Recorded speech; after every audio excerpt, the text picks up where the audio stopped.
Hello there, it's Sea Falcon. Thank you so much for joining me for another reading. I do apologize in advance for my voice.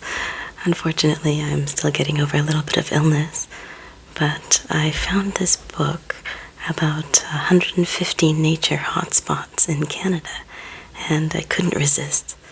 So, thank you so much for joining me. This one's going to be a little bit different, depending on how long my voice lasts, but we'll do a little bit of reading and a little bit of rambling.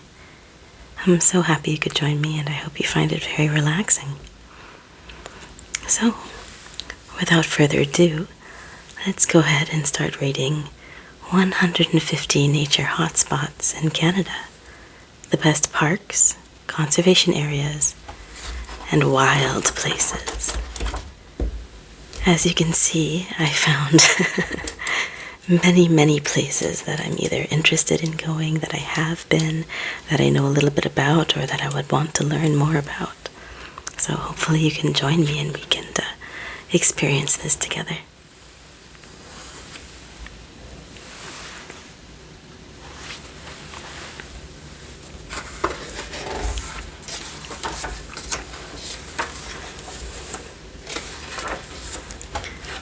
So we'll be starting today with a little journey starting from the west coast of Canada, British Columbia. We'll be going all the way through the prairies and through central Canada, Quebec, into the east coast on the Atlantic side, and then we'll be finishing up with a little bit of exploration through the north of Canada, everything from the Yukon to north of the Arctic Circle.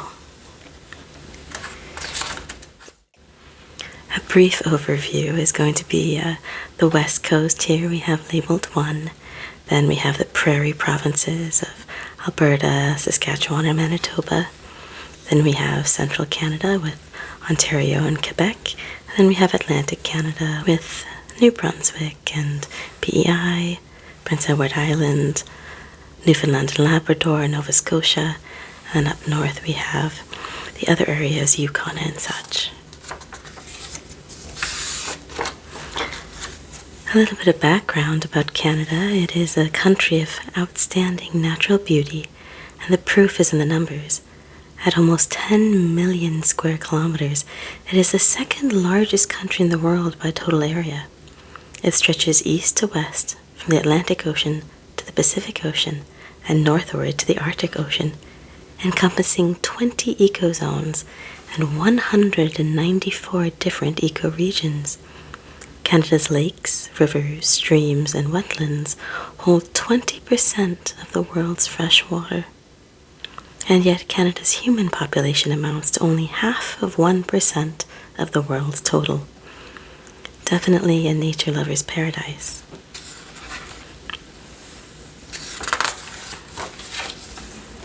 So let's get started on the west coast in British Columbia, known for its whale watching, its seafood, its beautiful forests and wildflowers.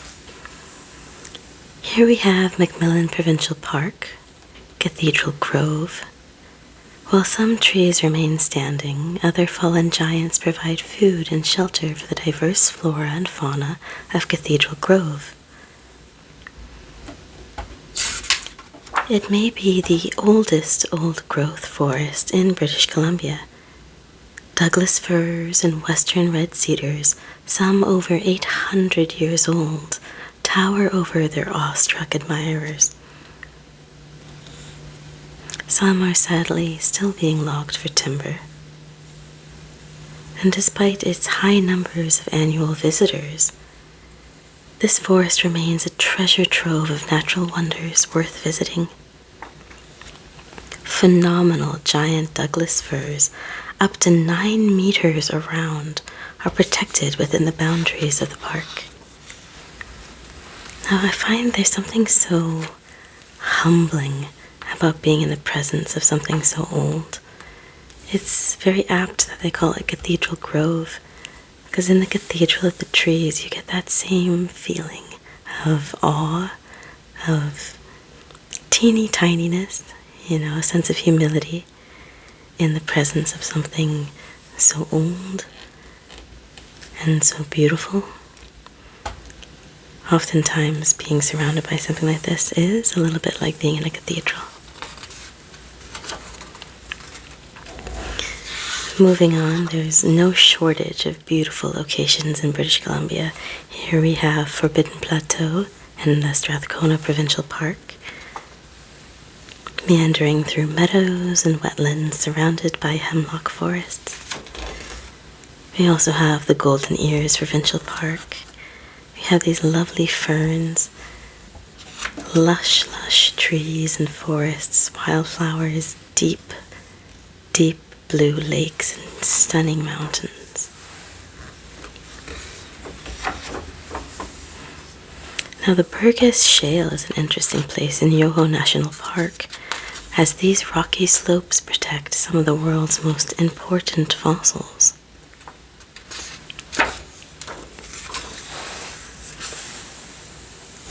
Now in Wells Gray Provincial Park, also in the West Coast, also in British Columbia, we have the absolutely majestic Helmkin Falls, which is arguably the most majestic waterfall in British Columbia and is actually easily reachable on foot. Of course, Canada would not be complete without a mention of its wildlife, everything from moose to wolves.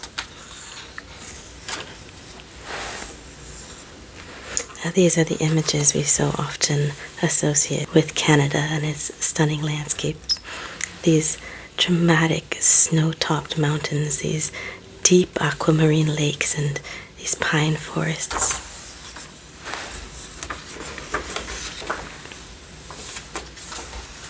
If you get a chance to go whale watching, there's very few places on the earth that are better for it than in British Columbia. The sheer amount of accessible flora and fauna is stunning. In some of the forests, there are still spirit bears that roam.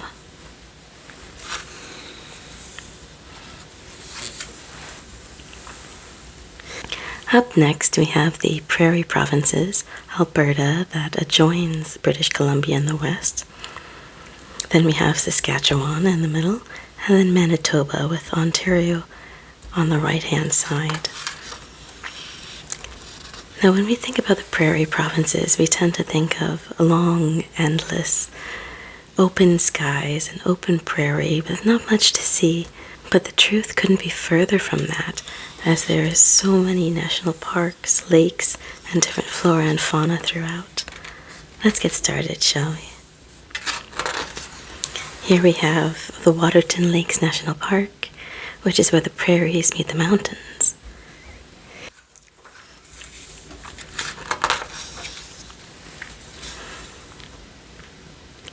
Of particular note is the Writing on Stone Provincial Park, which has long been sacred to the Indigenous peoples and contains many ancient petroglyphs and pictographs.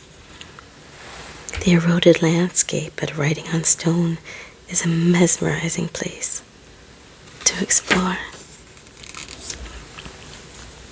Now, Dinosaur Provincial Park in the Prairie Provinces is a fascinating place. There are tours that you can take that go through Drumheller. When I try to describe this landscape to people, the only word that I can think of is alien. It feels almost like you're on Mars, but simultaneously you feel like you're in the Wild Wild West in an old movie. If people are having a hard time locating yourself in relation to Drumheller or Dinosaur Provincial Park in Alberta, I always think of Manitoba in the US, which people are more familiar with. Think of the Badlands. Think of where the outlaws used to go to run and hide, and then just head straight north, and you end up in the Badlands across the border in Canada. They say it's one of the few areas left in the world where you can still disappear if you truly wanted to. Now, dinosaurs once roamed the lunar-like landscape of Dinosaur Provincial Park, a UNESCO World Heritage Site that is unlike anywhere else on Earth. The landscape of the Canadian Badlands takes you by surprise. One moment you're driving through the flat prairie fields of grass and wheat that are typical of southeastern Alberta.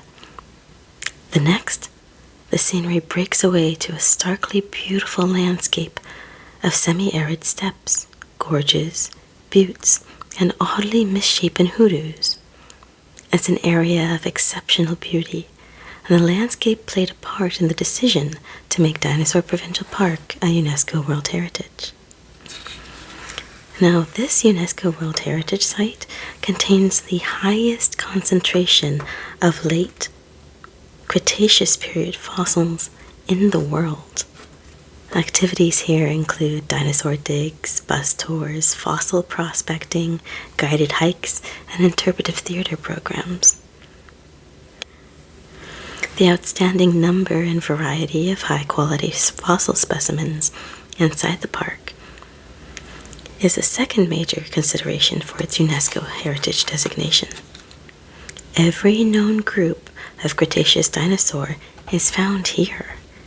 More than 300 specimens have been extracted from the Oldman Formation in the park, including more than 150 complete skeletons, which now reside in more than 30 major museums. I do believe the most complete T-Rex skeleton, as well as one of the biggest, was also drawn out of this area.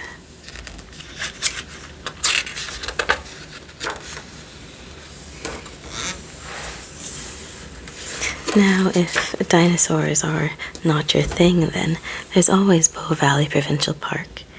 This natural gem is located at the intersection of three ecosystems: the grasslands, the mountains, and the boreal forest. This stunning view of turquoise-colored Barrier Lake is the reward for mountain hikers. Now, Alberta is just chock full of these stunning views. One moment you're just in dry, brown prairie, flat and endless. The next, it gives way to these gray, craggy formations that dip to these aquamarine lakes under these dark green hills. Located less than an hour's drive from Calgary, which is the capital of the province of Alberta, Bow Valley Provincial Park is home to a diverse landscape that includes the Front Range of the Canadian Rockies, grasslands, boreal forests, and a section along the glacier-fed Bow River. You'll find lots to do, from canoeing and hiking to cycling, horseback riding, and nature viewing. In true Canadian fashion, you might think that these are only beautiful or accessible during the summertime or the warm months, but if anybody is going to access places in the winter, it will be the Canadians. And these places, Lake Louise, Banff, they are equally as stunning in the winter. You might have to bundle up a little bit. Definitely buy your gear in Canada. It's not the same as if you buy it elsewhere and bring it in. And there's quite nothing like seeing a site like this, but the mountains are completely topped in ice and snow, and the lakes are actually frozen. Speaking of Banff, Canada's first national park is home to dramatic mountain peaks, glistening lakes, hot springs, and a vast array of wildlife, and a picture-perfect mountain town. There's also wonderful cultural and theatrical activities to do in Banff and Canmore in the same area. If you fly into Calgary, you can even take a bus or a tour directly into this area. There's gondolas, hot springs, falls, caves, and the beautiful town area as well. Banff is the flagship of Canada's national park system and a part of UNESCO World Heritage Sites. There are wonderful hiking opportunities on more than 1,600 kilometers of maintained trails. Now, they do recommend that you bring bear spray. There have been more than one interaction with bears. I think it's very important to remember that this was their home first. But definitely come prepared if you can. Again, you can see how beautiful it is in all the seasons. Mind-blowing wildflower displays, fall hikes with the foliage, summertime stunning blue to the crisp cold white of winter. Jasper National Park, again with the ancient glaciers. The colors are stunning, even in the city of Calgary. The glacier water will run down the river and flow directly through the city in this same brilliant, gem-like aquamarine tone. The wonderful thing about Alberta is that you never have to travel far before you find some nature just beautiful and sitting right at your door.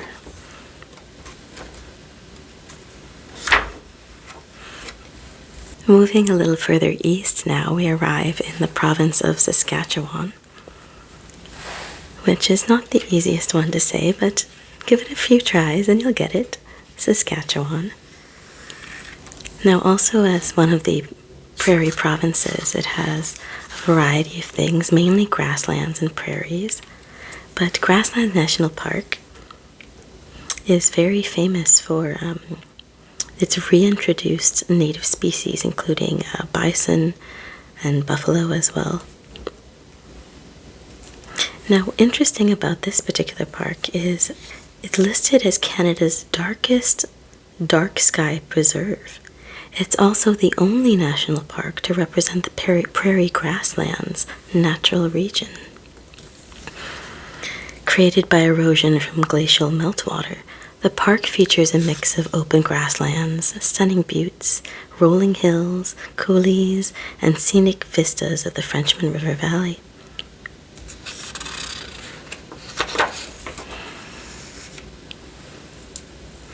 The hike to 70 Mile Butte is one of the best spots in the park to take in the sunset. Now, the joke about the Prairie Provinces is that it's so flat that you can watch your dog run away for 3 days. But the beautiful thing about it too is that you're in the land of the living skies. There's nothing obstructing your view. It really does feel like you're just a little blip caught in a sandwich somewhere between the earth and this endless sunset.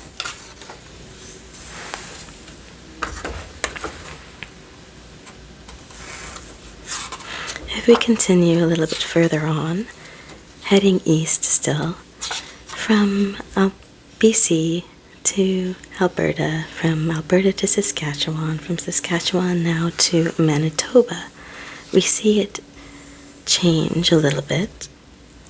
Now, Manitoba is known for one thing, absolutely brutal winters, but also these abundance of stunning lakes.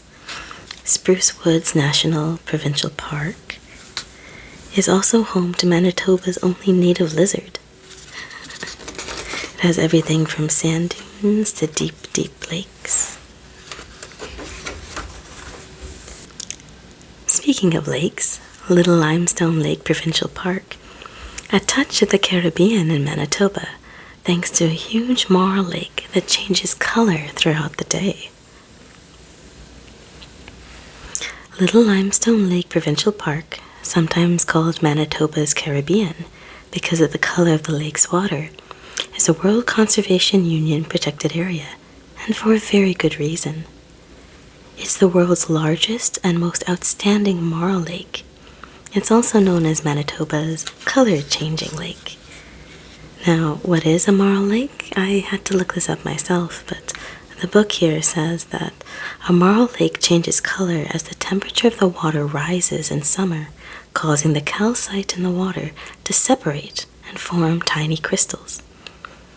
This turns the water from clear to an opaque turquoise, surprisingly similar to the waters of the Caribbean Sea. Many visitors have watched this lake's water change from the brilliant turquoise in the morning to a robin's egg blue by the afternoon. Now, at 4,000 hectares, Little Limestone Lake is the largest marl lake in the world. Included are also limestone cliffs and numerous bird species. So if you're a bird watcher, Manitoba is a wonderful place to be as well. Again, with the lakes, Clearwater Lake Provincial Park,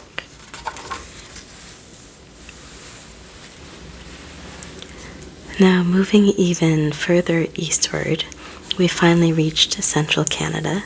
This is the area people might be the most familiar with. It has a lot of the more Canadian staples, the moose, the beaver imagery, the sugar maples, all red and yellow and gold in the fall foliage. We also got the biggest city, Toronto, and the capital city, Ottawa. Again, we have the US just south of the Great Lakes here. We've got New York in this region, and we've got Detroit just south of number 1 over here, if you're trying to place yourself geographically. And again, we've worked our way from the west coast and the Pacific Ocean. Now we're in central Canada, and we're almost at the east towards the Atlantic Ocean. Now, central Canada is comprised of Ontario, you might know for Toronto, and for Quebec, which you will know for Quebec City, Montreal, and other places like that. There is an abundance of natural beauty in these provinces, some of which I've been lucky enough to visit. If you ever get a chance, Canada in general, but I am a little bit biased towards central Canada. Shh, don't tell anyone. To get started, we have Point Pelee National Park in Ontario. Visitors will find North America's best inland bird migration site at the southernmost tip of mainland Canada. I think what a lot of people don't realize is the biggest concentration of the population lives within this little peninsula here. And also, if you're in the southernmost part of Ontario, you're actually further south than Northern California. So even though you're part of the Great White North, you're actually more southern than your southern neighbors. Isn't geography fun? Bird watchers from all over the world come here to see the spring migrations. Point Pelee has been dubbed the warbler capital of North America. The record number of warbler species seen by an individual birder in one day is 34. I'm not sure if it's a natural part of getting older, but I feel like many years ago, if someone had said to me that you'd enjoy bird watching, I would have laughed. But now it's fascinating. I would go here just to see these spring migrations of flycatchers, orioles, sparrows, warblers. They're all here. Mid-May is Point Pelee's peak time for both bird watchers and birds themselves. You also may see the marsh's fish life as you gaze into the water and enjoy these beautiful boardwalk trails, which are lovely ways to really immerse yourself into the marshlands and the wetlands.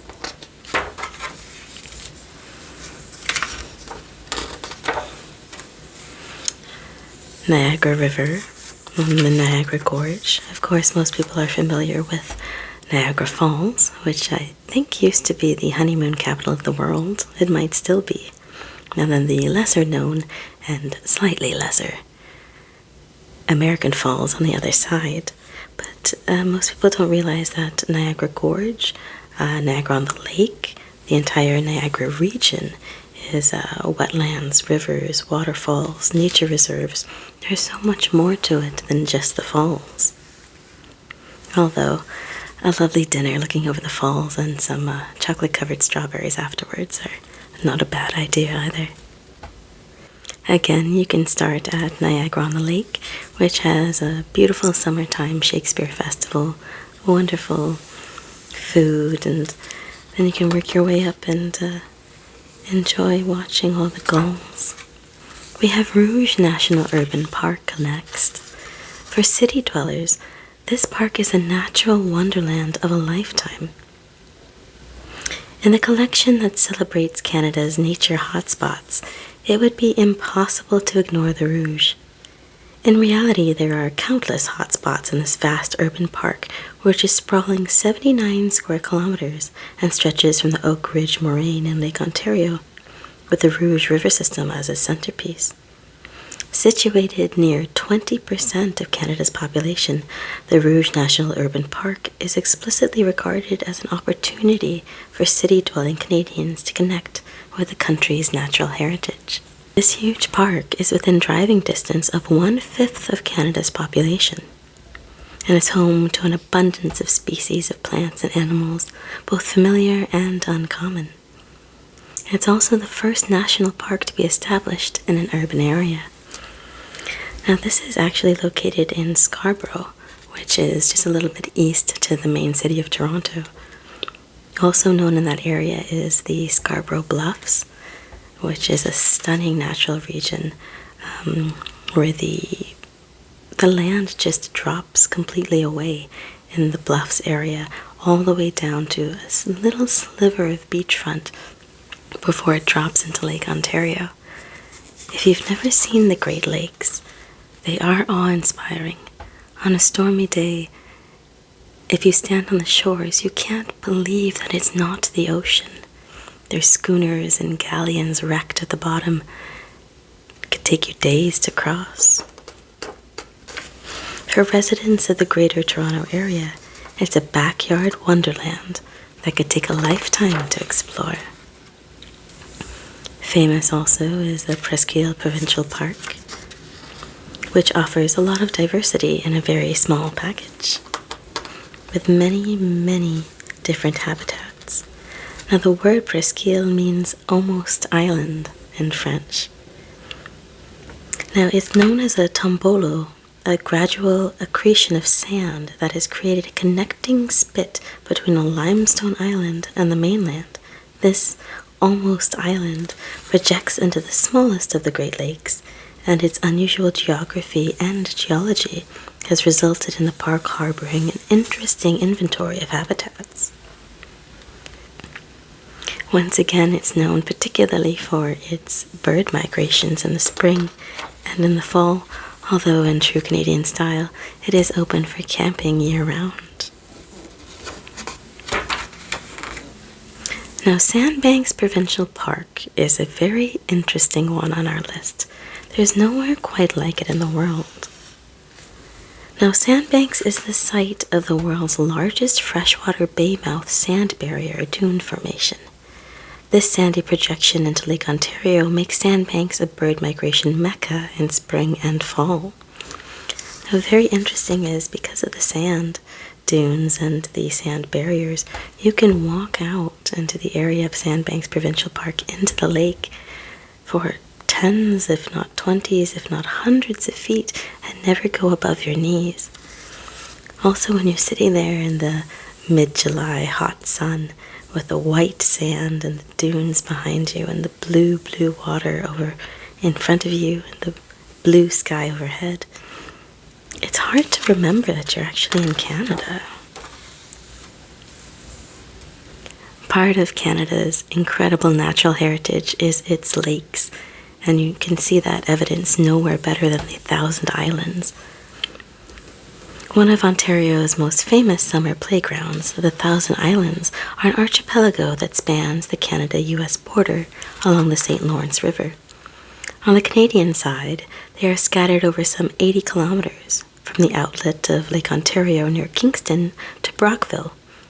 These islands and outcroppings are part of the Frontenac Arch, a narrow granite remnant that links the Canadian Shield in the north to the Adirondack Mountains in the south.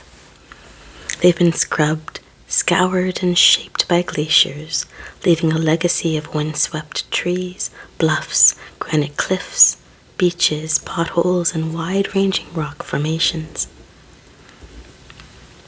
The region's indigenous peoples also regarded the river and islands as places of seasonal bounty, traveling here to fish, hunt, and trade rather than settling there permanently. But despite the annual invasion of cottagers and boaters now, the islands remain a remarkable setting in which to experience one of the province's most varied and beautiful landscapes. Of course, we have the very patriotic Toronto Blue Jays hats for these people fishing. Now, the fishing there is incredible, the boating, kayaking, canoeing, but there's also lovely tours that you can take. There's an area called Millionaire's Row where you just tour on the boat listening to music and eating delicious food and watching all the celebrities' multi-billion-dollar mansions on their own little islands. So whether you're looking for wildlife of the natural kind or a different kind, there's lots to do in the Thousand Islands National Park. In addition to camping, there's a wide variety of Airbnbs, proper bed and breakfasts as well, and just so many places where you can get off the beaten trail yourself. There's Bon Echo Provincial Park, as well as the caves, very popular for spelunkers. And no trip to Ontario would be complete without Algonquin Provincial Park. If you ever wanted to see moose, grey wolves, if you ever wanted to hear them howling in the middle of the night around a campfire, if you wanted to see truly unspoiled Canadian wilderness, then Algonquin Provincial Park is where you need to be.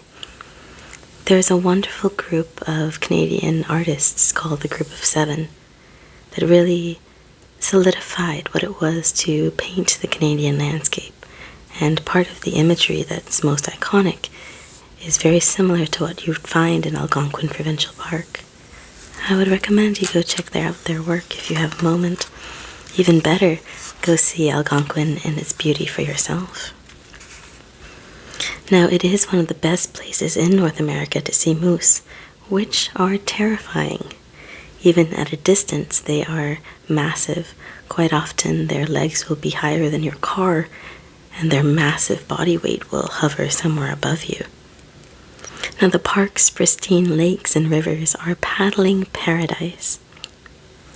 One of the most popular things to do, though I would recommend being in excellent physical condition before you attempt it, is to go to Algonquin Provincial Park, with a plan, of course, and portage, so to bring your canoe and all your equipment with you, and then work your way on land between the sets of lakes along a certain trail, and then camp on these exquisite and remote islands, and then work your way back. If you can't find a way through the interconnected lakes, you pack everything up, you put your canoe over your head, and you portage like the coureur de bois of old. Algonquin is a paddler's paradise with 2,000 kilometers of canoe routes and portages. Most regions in the vast interior wilderness can only be reached by canoe, and that's why this canoe camping is such a popular activity here. The Friends of Algonquin Park produce an official backcountry canoe tripping map that is continually updated by the park staff to reflect current conditions.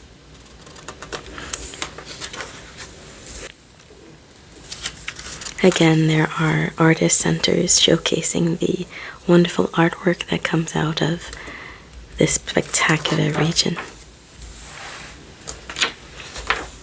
Moving on, we have the Bruce Peninsula National Park, which has some of Niagara's most breathtaking vistas. As we were talking about Niagara earlier, there's also the Niagara Escarpment, which is essentially the edge of a giant basin whose center is in the middle of the state of Michigan.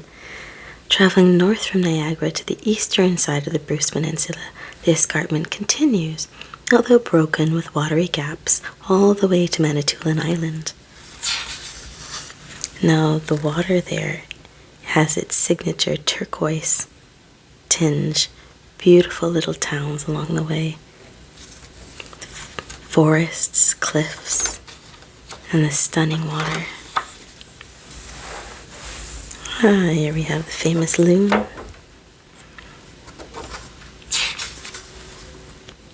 You may not have known that we have a version of the Grand Canyon called Omit Canyon. It's a wall of rock with a sheer drop of over 100 meters. It does look and feel otherworldly, doesn't it? Now we're moving slightly onwards, heading east as per usual, into the province of Quebec now. And we've reached some really untapped and beautiful wilderness. Ontario is stunning, but Algonquin is quite popular. There are places in Quebec that are genuinely untouched for hundreds of years. One such place to start is Parc National de la Jacques-Cartier, and this beautiful 670 square kilometer park is less than 30 minutes outside of Quebec City. So although it's a vast country, people are spread out massively from the urban regions, it is quite accessible to reach these absolutely stunning views. Now, red foxes are found in every province and in every territory in Canada. This tree-covered Jacques Cartier Valley is particularly stunning in the fall. Now, this region has over 200 lakes and several rivers that run through it. Here you have the Charlevoix Biosphere Reserve.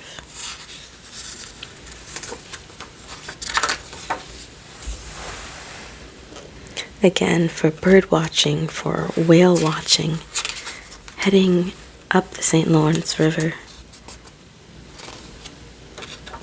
There's really nothing like it. The first federal national park in Quebec, the Forêt-Longue National Park, the Archipelago National Park Reserve with Atlantic puffins.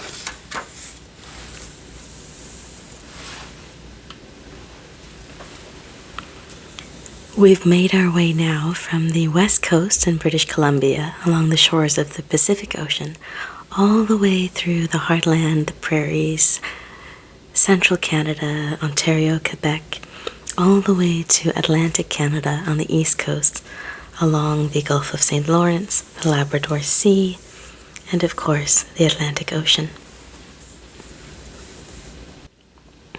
There's quite a few provinces condensed into this small area.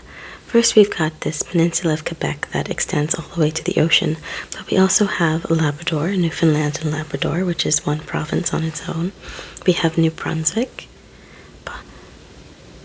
famous for its Acadian culture. Then we also have Nova Scotia, or New Scotland, and then we have Prince Edward Island as well.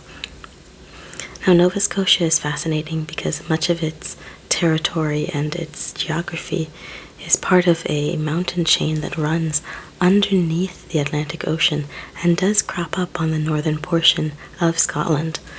So when they arrived and named it Nova Scotia, or that it seemed so similar to Scotland, where many of the settlers were from, it was for a very specific geographical reason.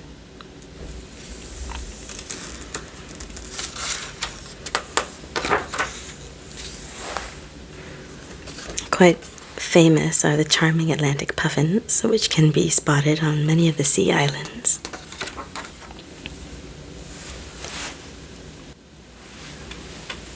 Created in 1948, the province of New Brunswick's first national park offers many outdoor activities, wonderful hiking trails, and stunning coastal views.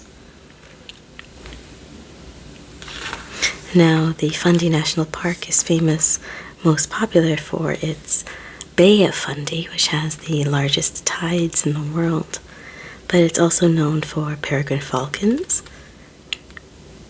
They are one of the park's most successful stories. Once plentiful, they had completely disappeared by the time the national park was established in the 1940s. The species was reintroduced in the 1980s and is now thriving in near record numbers. Additionally, there are warblers, woodpeckers, grouse, crossbills, herons, cormorants, and shorebirds.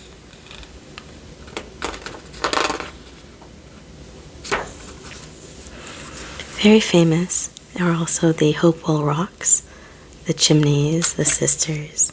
Visitors will have vastly different experiences of the Hopewell Rocks depending on the low or the high tide. Here you can see them completely covered.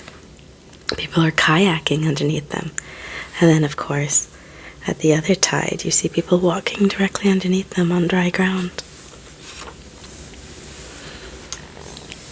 At the Hopewell Rocks Provincial Park, we once again see the peregrine falcon, which is, I believe, the fastest diving speed of any bird in the world.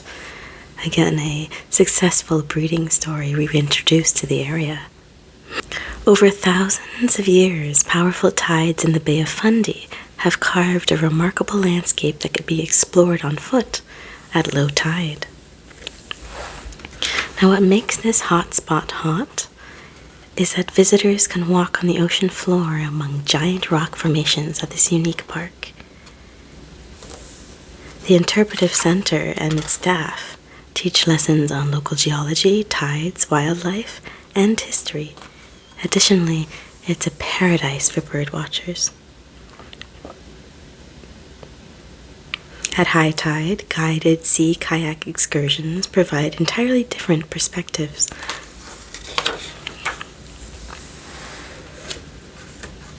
There are so many wonderful miles of boardwalks to explore through the lands and the parks in the east coast of Canada. Moving on to the province of Nova Scotia, you have the Cape Breton Highlands National Park.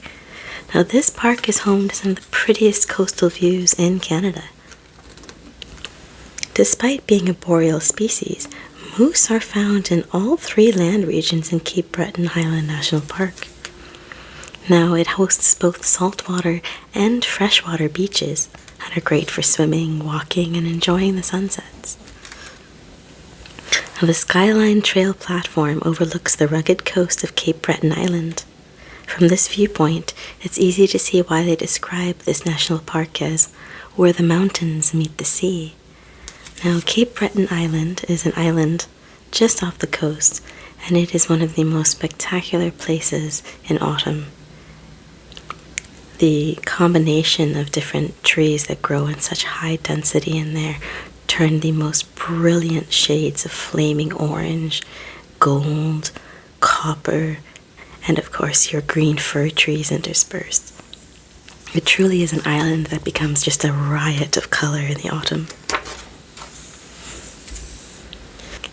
Moving onward again to the island of PEI, or Prince Edward Island, you have this famous red dirt, the lovely, rich, clay-rich soil that gives it such a distinctive look. Prince Edward Island you might know most famously for Anne of Green Gables.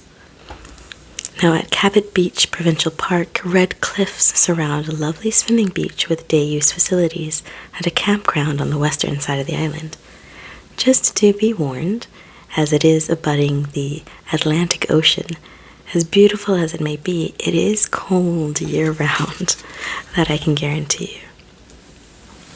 Some of the prettiest lighthouses I've ever seen in the world are in this stretch along Nova Scotia, New Brunswick, Prince Edward Island, Newfoundland and Labrador.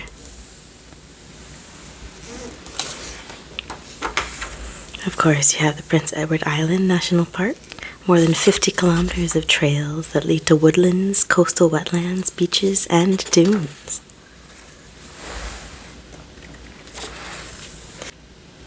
A truly phenomenal and almost alien landscape exists within the province of Newfoundland and Labrador.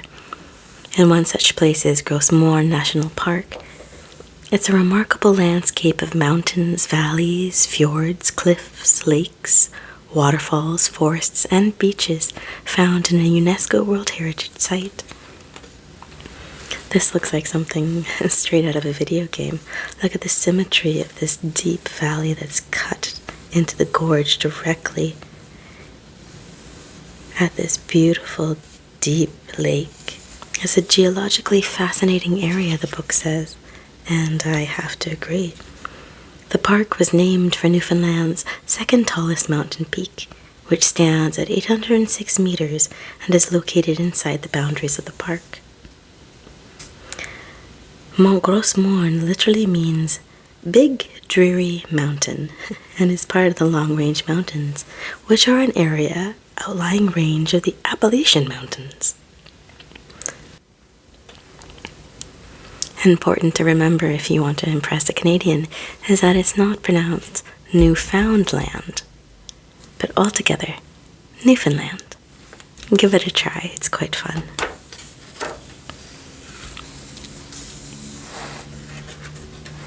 Caribou populations on Fogo Island.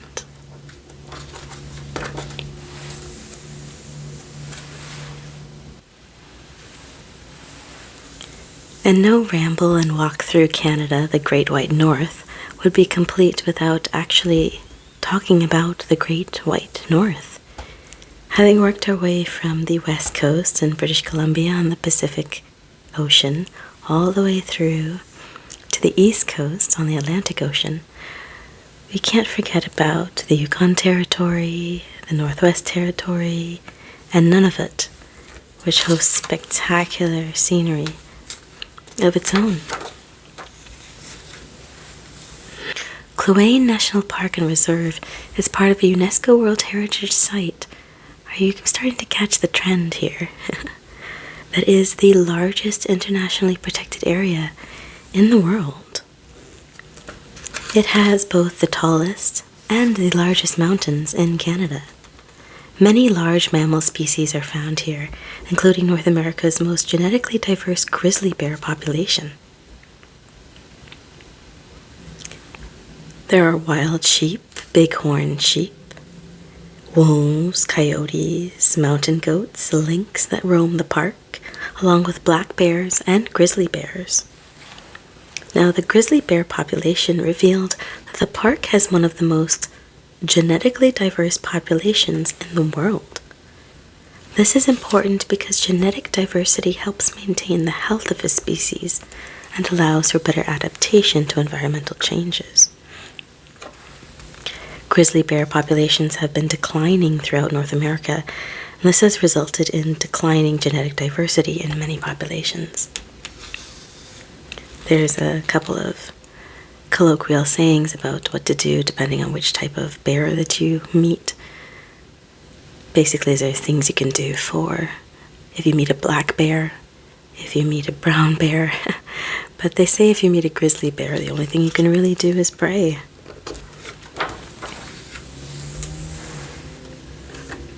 Look at these spectacular mountains.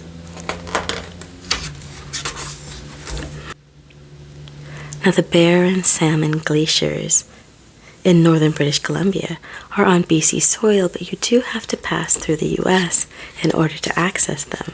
So you better bring your passport on this stunning trip. Although I can't imagine who would be there stationed to check it for you. They say it's one of the most picturesque drives in British Columbia, although it does look more than a little bit cold. The Salmon Glacier is only the 5th largest glacier in Canada.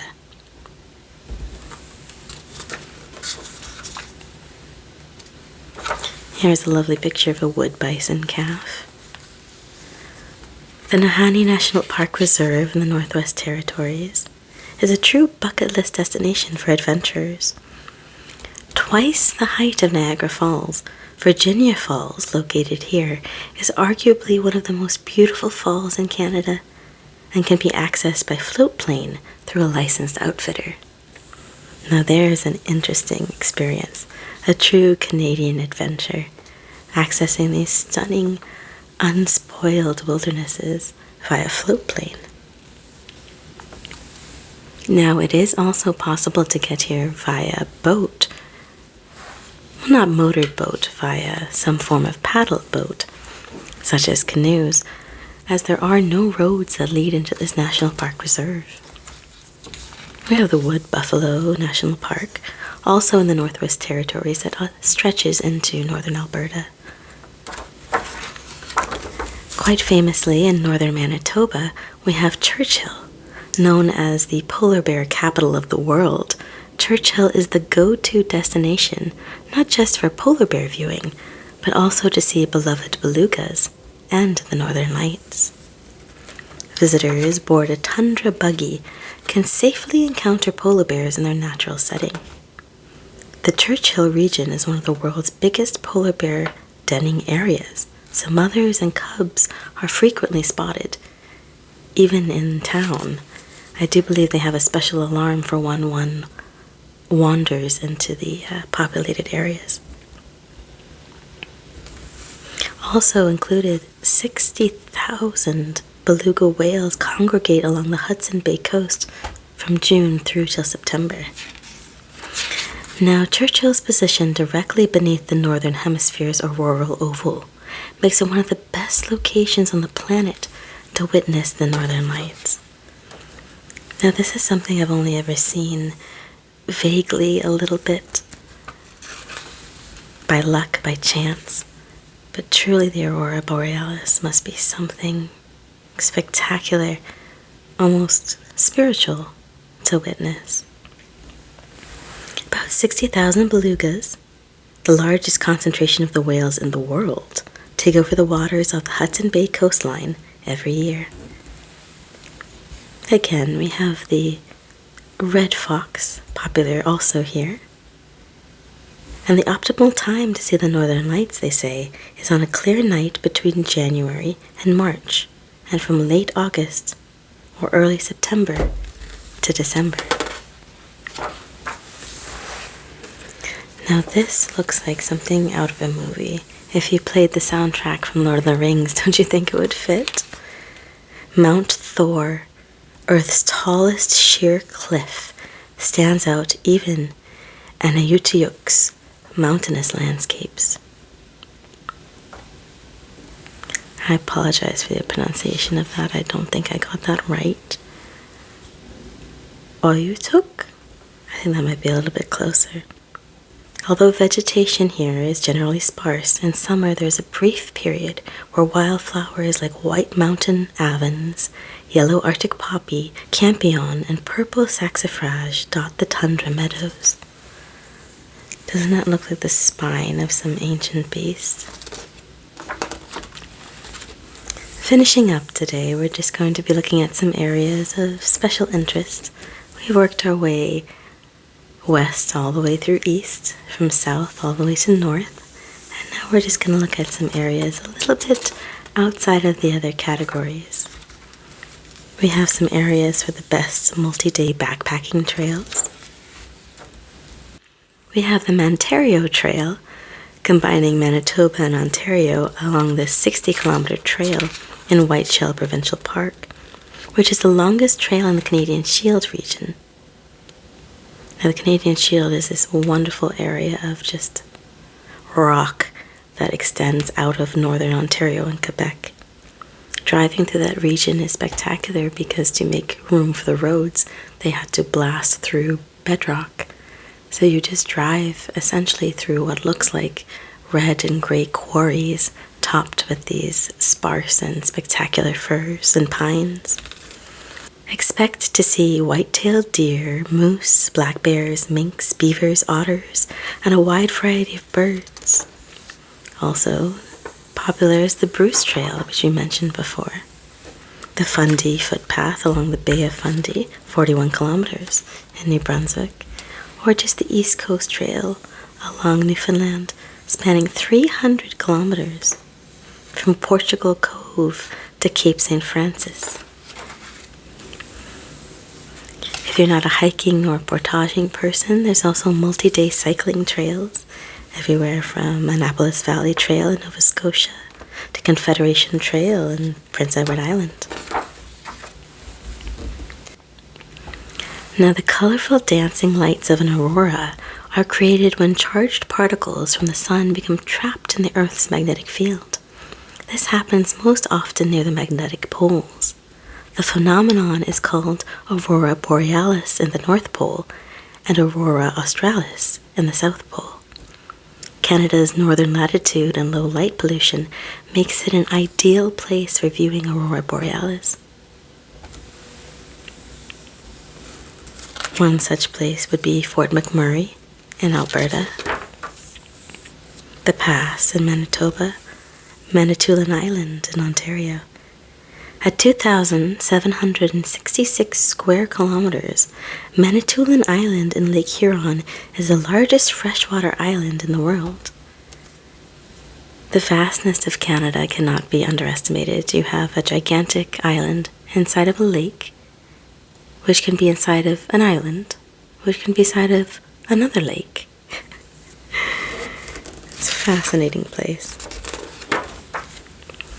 Now, Happy Valley Goose Bay in Newfoundland, they say, is the best place to view aurora borealis. In Labrador, Even though the town is Labrador's largest community with a population of 8,100 people, there is very little light pollution, and the dark skies provide excellent northern light viewing. You have Yellowknife and Iqaluit. Iqaluit is Nunavut's most accessible aurora viewing spot and a great starting point for further exploration of the territory. Most scenic drives: Icefields Parkway in Alberta, the Sea to Sky Highway in British Columbia. The King's Highway and Algonquin Parkway corridor in Ontario. Here is that spectacular range of fiery colors that I was talking to you about. And of course, the Fundy Coastal Drive in New Brunswick, the Cabot Trail in Nova Scotia. Interesting places of note is the L'Anse aux Meadows National Historic Site along the Viking Trail. This is most popular, of course, for, well, let's talk about it for a moment. The 489-kilometer Viking Trail begins at Deer Lake and winds along the rugged western coast of Newfoundland. The road goes through quaint fishing villages, UNESCO-recognized Gros Morne National Park, and the town of Anthony, and onto L'Anse aux Meadows National Historic Site, the only known Viking settlement in North America. That's definitely worth seeing. Wildlife viewing spots, of course, we have the orcas, or the killer whales as they're called, which are spotted in Telegraph Cove off the coast of Vancouver Island. And here we have a rare glimpse of a spirit bear, or a Kermode bear in the Great Bear Rainforest. Another incredible wildlife sighting in another incredible biosphere. There is truly so much to do, to see, and to appreciate in this marvelous country. I hope you enjoyed joining me for this lovely little journey. We have the Cheltenham Badlands in Ontario, the Crooked Bushes, the Magnetic Hill. Definitely Google that if you have a moment. It's a wonderful optical illusion formed by the formation of the natural trees. And of course the Badlands exposed in Ontario. Thank you so much for joining me.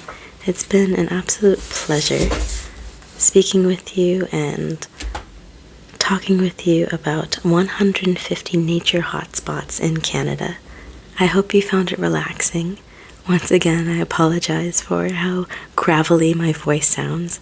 Hopefully I will be over this cold shortly. But in the meantime, I hope you found somewhere to plan for your next adventure. Maybe you found something that reminded you of a trip you already took. Or maybe you were just like me and you did a little bit of daydreaming about the birds, the scenery, the history, and the absolutely beautiful nature that exists in these 150 nature hotspots in Canada. Well, this has been Sea Falcon, and thank you so much for joining me. I hope you have a wonderful day. Bye-bye now.